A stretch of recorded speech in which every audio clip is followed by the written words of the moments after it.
I think the goal of this really is to bring people together. My name is Nadia Zeltner.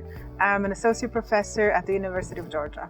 In our lab, we make mini organs in a dish, and they can't perform like regular organs because they don't have vasculature to bring things in and out. In our lab, we try to give them plant roots as a form of vasculature to help keep them surviving and lasting longer.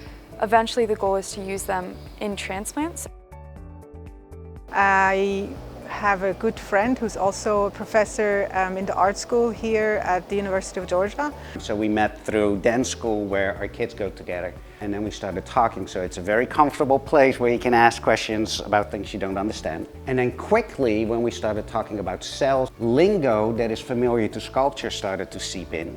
Even though we were working in completely different fields, there was so much overlap in the processes that we were interested in. I was thinking of paper as also a building block in the same way that the organoid cells were. How do you have something that is almost nothing, like a thin sheet of paper? How does that grow and become something more specific?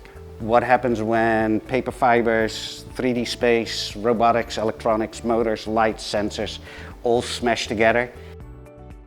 Where it kind of resonated with me is when Marin kind of came in with her concept of the organoids in sort of dance form. The artist's perception of how cells would move within these organoids and how they would connect to form these 3D structures. So improvisational dance is very much about the process, and you can use it to make choreography for performance. But I still didn't want that. I wanted to always have this fresh inquiry of the scientific concepts. I'll go into these meetings and I'll be taking notes. There'll be a word that comes out like provides structure or tangled around the roots. That's coming up for them, specifically for their work.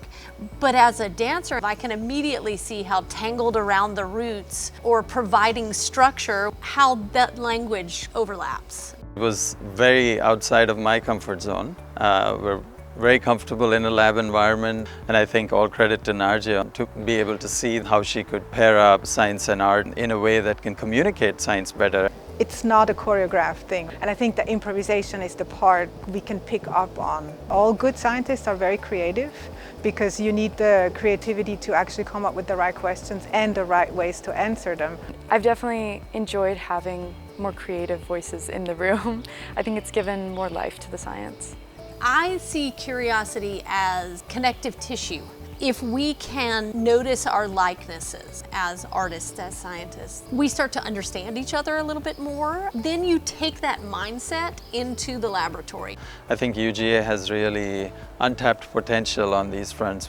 There's so much interdisciplinary science and art that we have access to. I think this is the beginning of many such collaborations, so I'm excited.